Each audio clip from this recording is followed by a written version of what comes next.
ఇది India's best fertility hospital. 49 అంటే సంతానం, 49 అంటే సంతోషం. 49 ఆంధ్రప్రదేశ్, తెలంగాణ.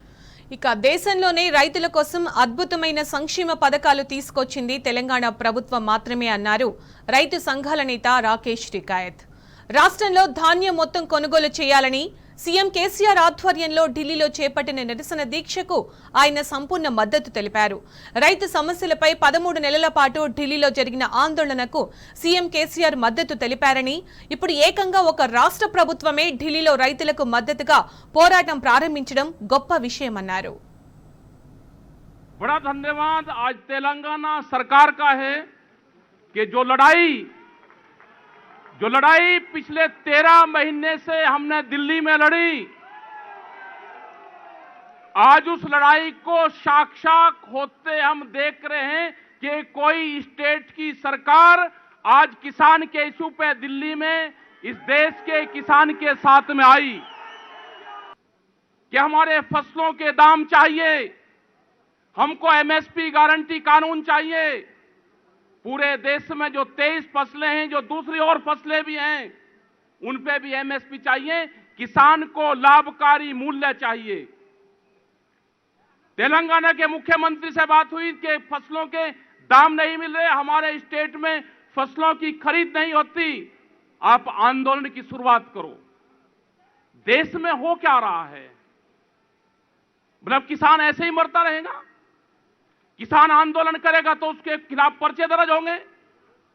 किसान अगर आंदोलन की बात करेगा तो उसको ईडी और उसके जो भी उसके चमका आएंगे, कोई अधिकारी आएगा तो उसके खिलाफ पर्चे दर्ज होंगे। क्या हालात यह होंगी कि देश में अगर किसान की, मजदूर की, गांव की, आदिवासी की बात करना कोई इस देश में गुनाह हो गया? क्या इसकी कंप्लेंट कहीं यूएनओ में करें? लेकिन यह देश का किसान कमजोर नहीं है, ना था और ना है। ये देश का किसान लड़ेगा। जो उसकी लड़ाई है, जो उसके हक हुकूक है, उसके लिए लड़ेगा। फसलों के दाम चाहिए, गारंटी कानून, एमएसपी गारंटी कानून। जब एमएसपी की बात करते हैं तो कहते हैं जी एग्रीकल्चर स्टेट का सब्जेक्ट है, कि स्टेट वाले खरीद करेंगे। स्टेट वाले जब 500 रुपया ज्यादा देते हैं तो उनकी खरीद बंद करते हैं। यह अन्याय है किसान के साथ में। और एक और बड़े आंदोलन की देश में जरूरत है। आज हमको प्रेस वाले जैसे ही इनसे बाहर जाएंगे तो प्रेस के लोग कहेंगे जी आप तो पॉलिटिकल मंच पाए, लेकिन यहां कोई पॉलिटिकल मंच नहीं है। जो देश में किसान की बात करेगा हम उसके साथ खड़े होंगे। ये कोई पॉलिटिकल नहीं है। यहां के आज जो मुख्यमंत्री हैं वे कोई पॉलिटिकल नहीं है, वे किसान हैं, वे राइतू हैं। यहां के जितने भी मिनिस्टरी बैठे हैं वे सारे किसान हैं। धान उनके सामने पड़ा हुआ है। जो पेड़ी है वो उसको लेकर आए हैं। ये कोई वोट मांगने नहीं आए यहां पे, ये मांगने आए, अपनी फसलों के दाम मांगने आए हैं। और हम धन्यवाद देना चाहते हैं ऐसे मुख्यमंत्री का। हम स्वागत करेंगे, उसके मंच पे हम बार बार जाएंगे।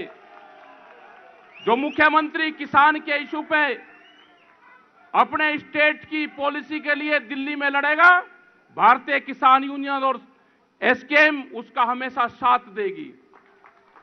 हमने बात करी है कि जैसे तेलंगाना में है, उनकी जो पॉलिसी है वो करंट फ्री देते हैं, बिजली फ्री देते हैं। पूरे देश में लागू क्यों नहीं होता? हमने कहा कि 10,000 रुपए एकड़ जो पॉलिसी आपके स्टेट में है, हमने कहा कि ये पॉलिसी पूरे देश में लागू हो। 10,000 रुपया एकड़ वे अपने फार्मर्स को देते हैं। हमने बहुत जगह स्पीच में कहा, तेलंगाना का नाम लिया हमने। जो भी मुख्यमंत्री काम करेगा हम उसका नाम लेंगे। हमने कहा कि वहां पे अगर कोई भी किसान की डेथ होती है तो उसको मुआवजा मिलता है। यह होना चाहिए। यह पूरे देश में क्यों नहीं है? 5 लाख है। वो पूरी पॉलिसी का पता है। आज हिंदुस्तान में सबसे बेहतरीन अगर पॉलिसी है तो तेलंगाना की है। हम उसका जिक्र करते हैं हर जगह। हम गए, इनकी पॉलिसी का पता किया। हमने कहा कि भारत सरकार 6,000 रुपए देती है, प्रधानमंत्री की तरफ से 6,000 रुपए किसानों को आता है। लेकिन वो सब किसानों को नहीं आता। वो 2 महीने उस 2,000 रुपए देते हैं, मतलब 3 किस्तों में।